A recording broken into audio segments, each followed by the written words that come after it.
So here we have today's lab session.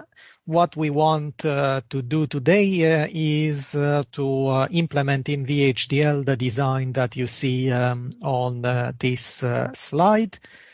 So if we were to analyze what we have here, we have a design which, from the point of view of its entity, has 4 ports altogether, and those are pretty much the things which intersect with the red box.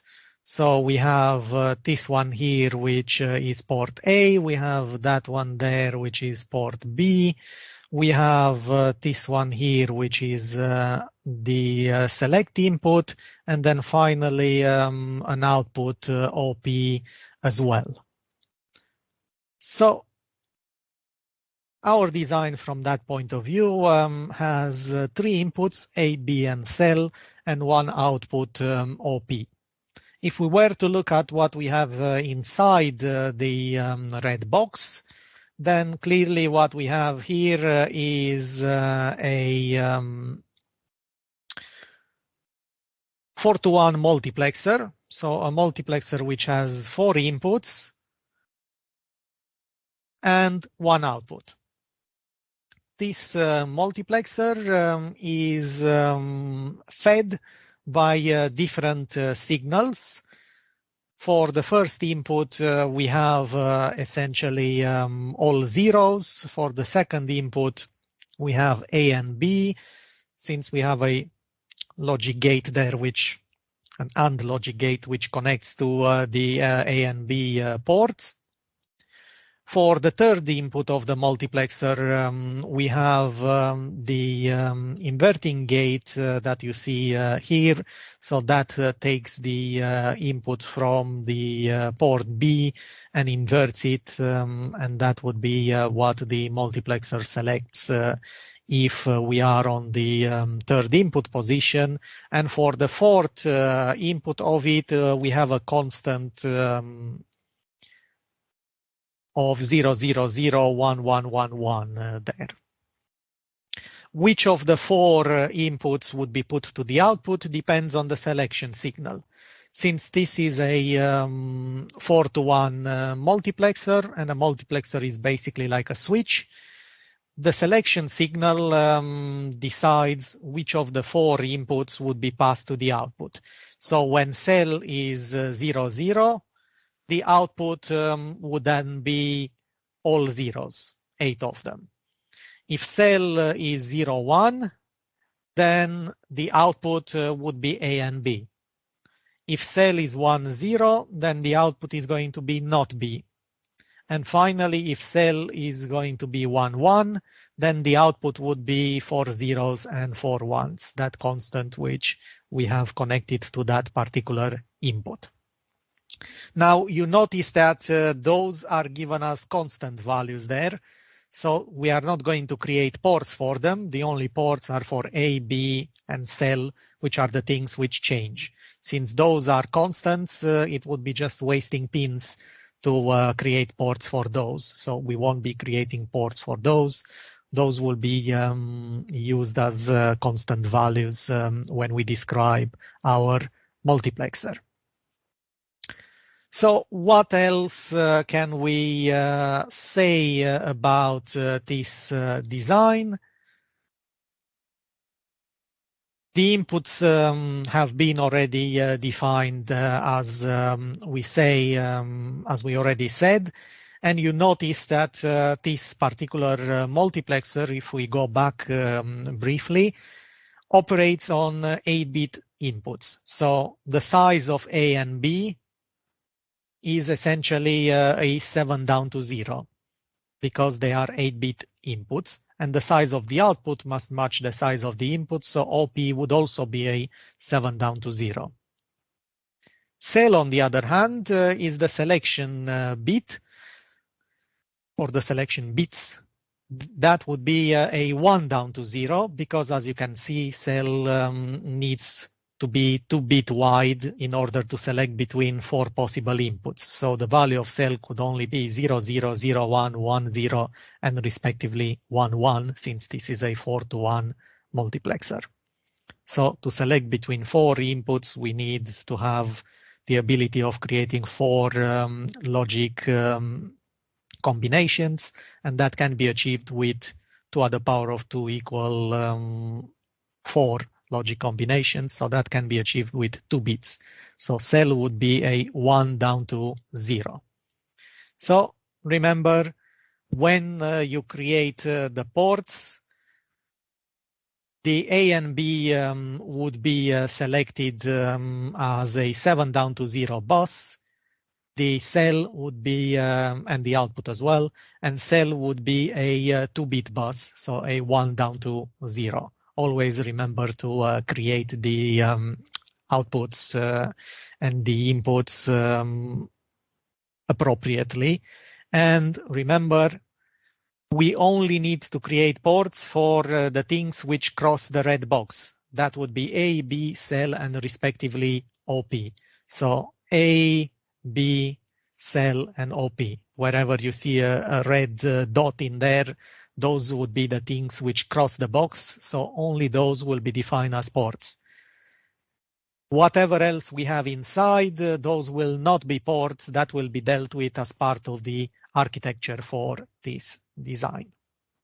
Now, how can we implement this type of design? So far, if you remember what we discussed, I think it was lecture number 3, we know several, or in fact 2 different concurrential VHDL statements which will allow us to create this type of design very easily. Those are the with select or the when else type of statements. And if you remember what we've done in last week's tutorial or seminar, that would be pretty much similar to using the with select and when else type of statement that we did then. So the idea here is that you would start Xilinx, and then you are going to create a new project. You will be adding a new source, and when you add that new source, you are going to create ports for A and B as inputs, and those would be a 7 down to 0. For cell as an input, and that would be a 1 down to 0. And for OP as the one and only output of this design, and that would be a 7 down to 0 as well.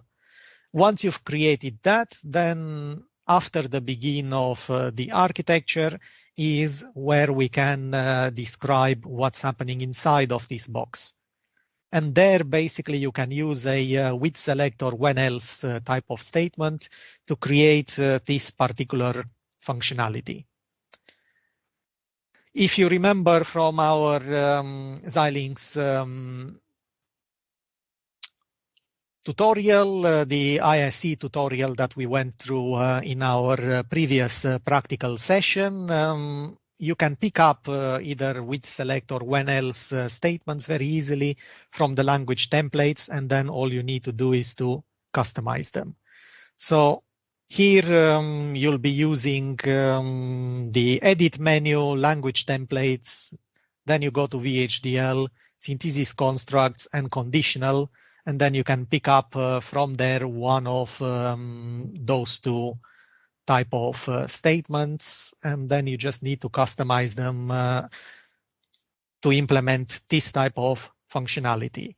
So when cell is 0, 0, the output needs to take value 0, 0, 0, 0, 0, 0, so 8 zeros. When cell is 0, 1, your output needs to be A and B. When cell is 1, 0, your output needs to be not B. When cell is 1, 1, your output needs to be 4 zeros and 4 ones. Remember that both with select and when else statements need to have a default branch. In this instance, perhaps you could use this ground to be the default. So you deal with the 0, 1, 1, 0, and 1, 1 first, and then for any others, then you output 0. So you could leave that first one as the when others branch, so the default branch for your design. You could implement it, as I said, either using a with select or a when else, whichever you wish. So again, the process is you will start Xilinx, create your file, then go to the language templates, pick up one of those two, and write the code for it. Check for errors once you've done the coding. And of course, if you have any issues at any point, I'm here, just let me know and I will help you out. What else? Once we've done this, the second step would be to simulate this design. I'll say more about that in about an hour's time. I'll give you about an hour to start cracking on with the implementation.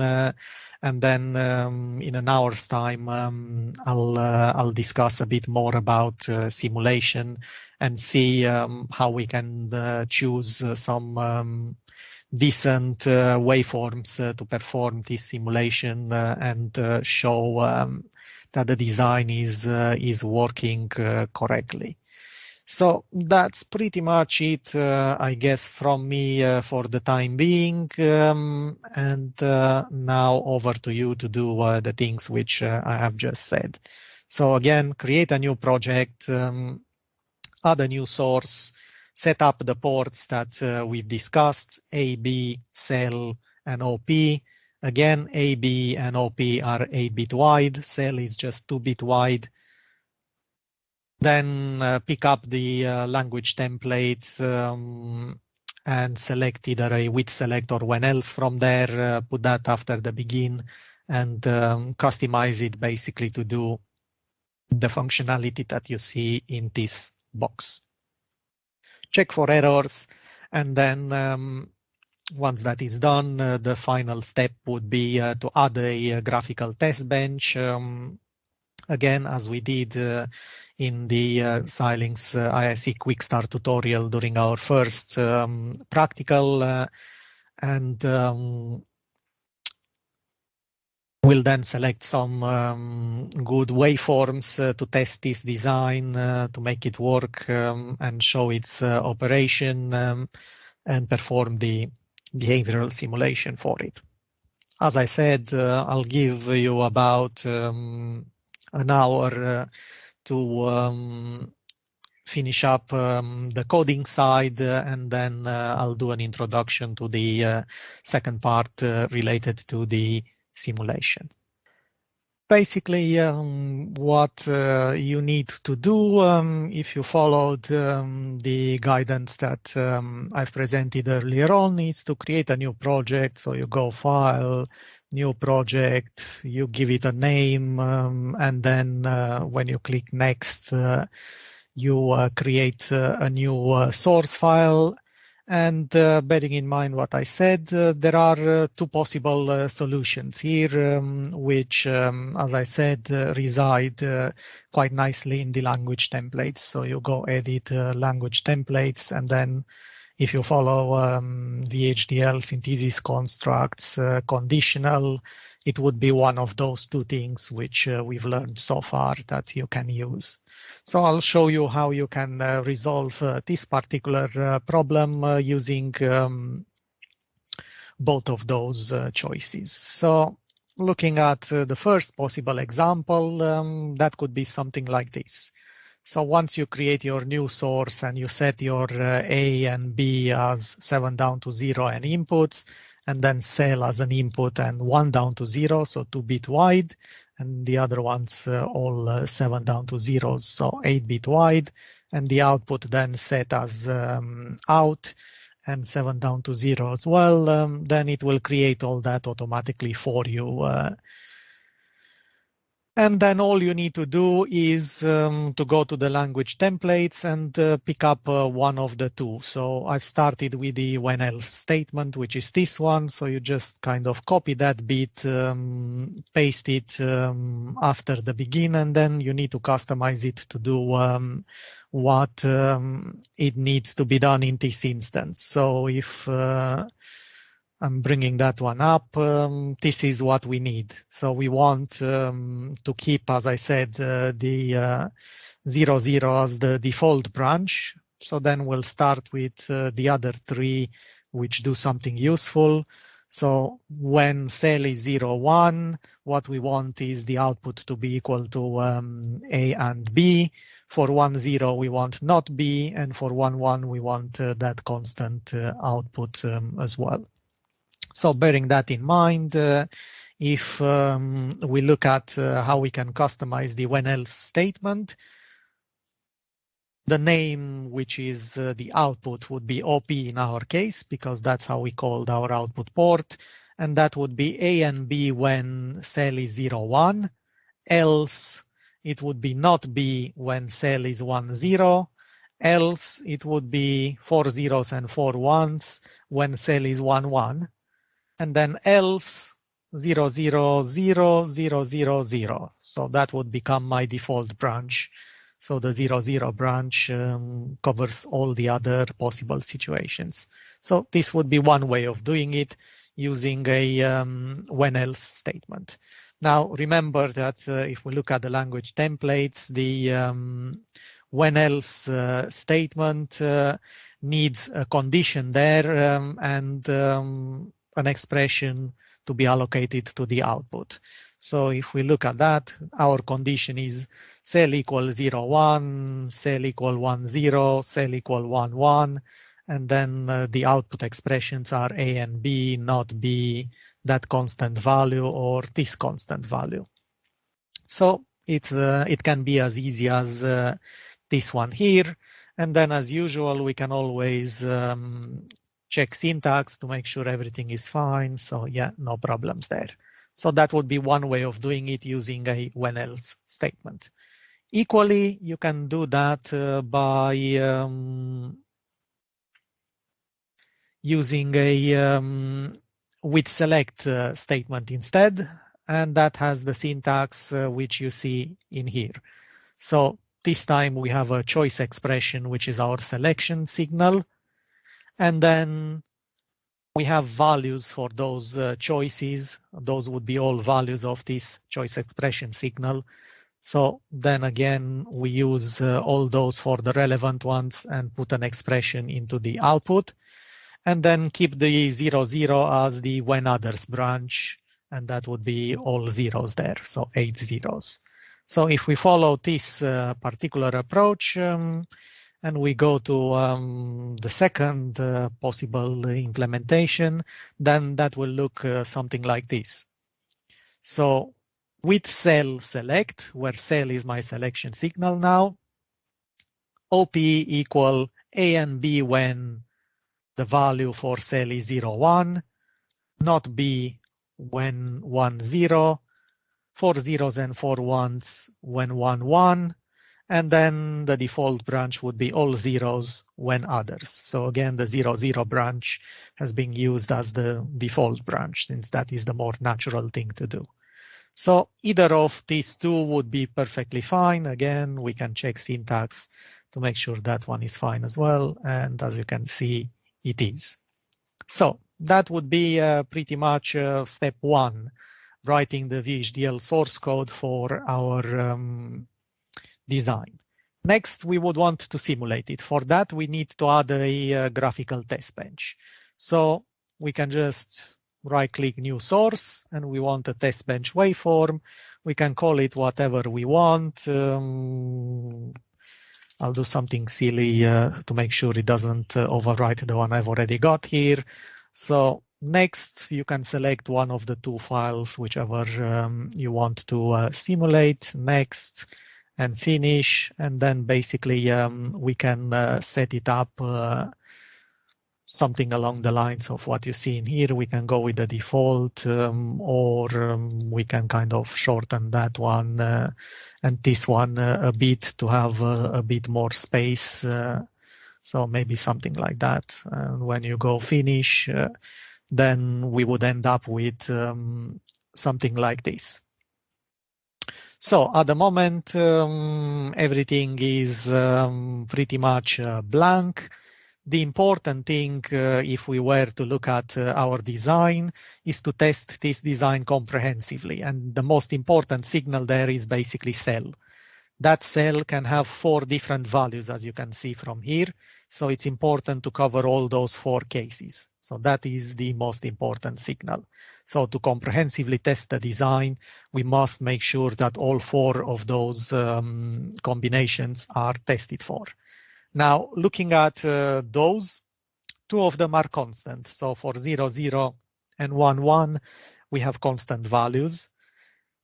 What varies occurs under the 0, 1 and respectively 1, 0 situation. And the 0, 1 perhaps is the more important one because it's a bit more complex in terms of what the logic equation at its input is. So we need to make sure that those are all covered. So if I expand this cell, I can kind of group it something like this.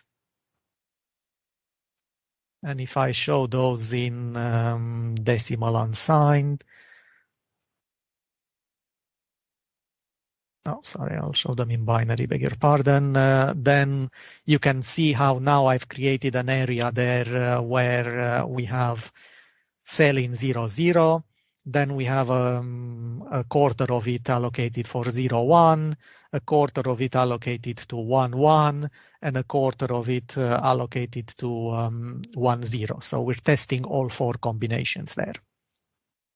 Now, as far as the A and B are concerned, since those are 8-bit each, you can't really extensively test all possible combinations there, but we can certainly select them in a way which is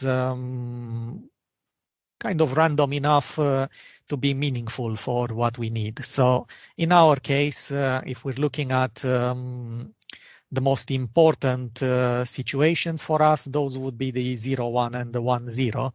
So we need to ensure that we have some overlapping matches in there, particularly for 0, 1, to show the behavior of the AND gate working. So it's that 0, 1 which is really the more important of those. So if we look at the 0, 1, which is here, and we then expand the A and B, we can basically come up with some random stuff. We don't want it too complicated, but not too simple either. So it's fairly randomized at the moment. Hopefully there would be some overlap in there in between bits of the same rank. So let's give this one a shot. And if it doesn't do what we need it to do, we can always change it later. So you just save that. And then if we go to the sources window and go for behavioral simulation, you'll see the new test bench, which is this one here. I've got some existing ones already, but just to kind of demonstrate this one, we can look at that and then in the processes window, just simulate behavioral model. That will run the simulator and generate the output for our design. So it looks like we do have quite a bit of output variation. So let's see exactly what we're talking about. I'll show everything in binary.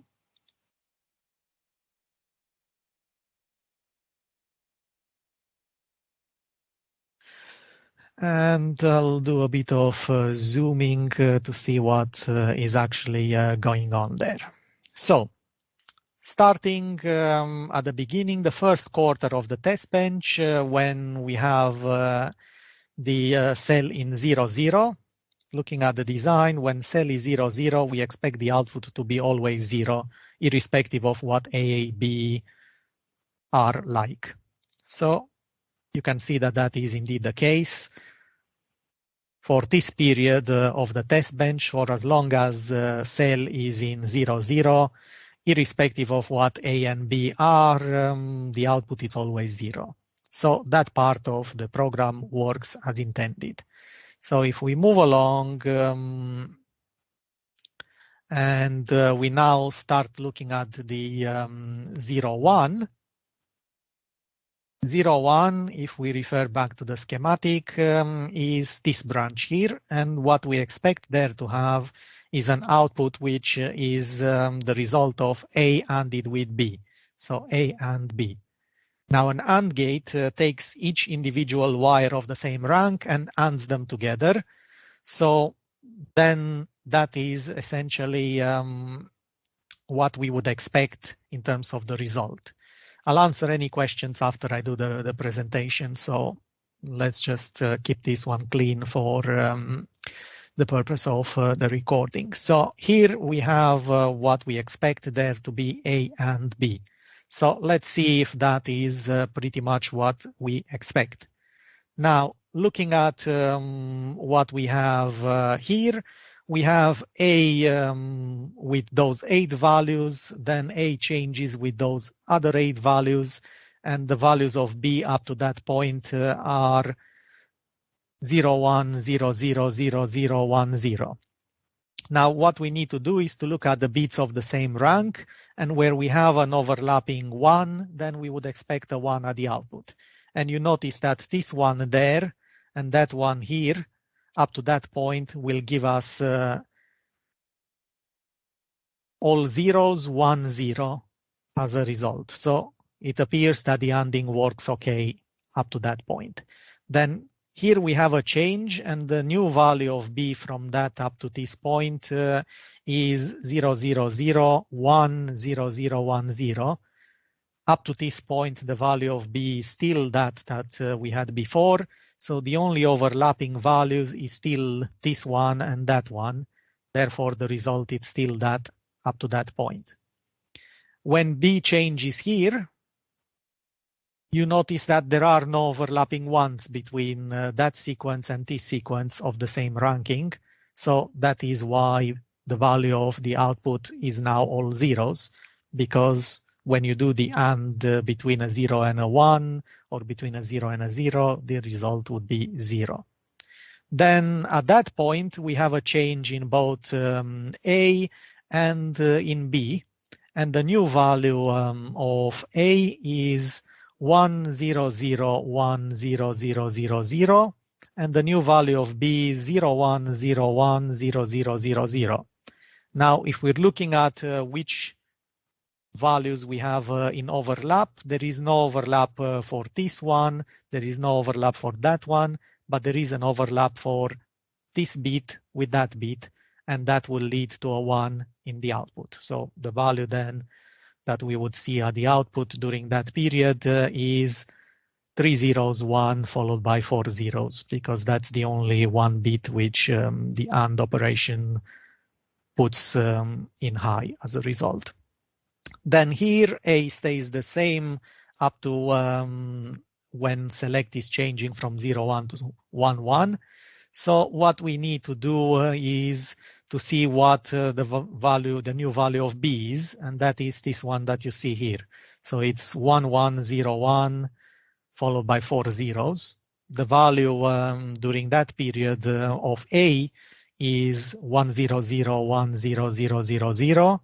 And you can see that now we have an overlap for the most significant bit, which gives us that 1 value there.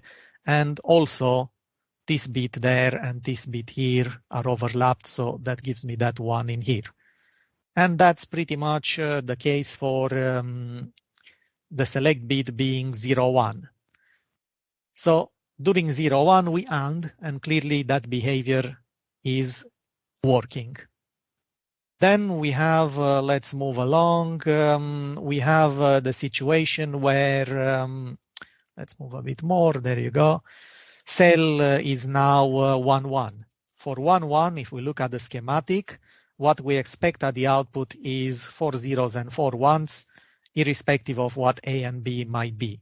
So You can look at that again, and you can see how in this instance we have a constant value here during all that period up to that point. We have a constant value of 4 zeros and 4 ones, irrespective of how A and B are changing.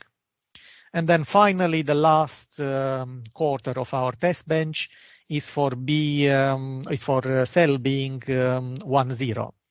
For 1, 0, which is this branch here, we're looking at not B. So we would expect to have the opposite of what we have in B.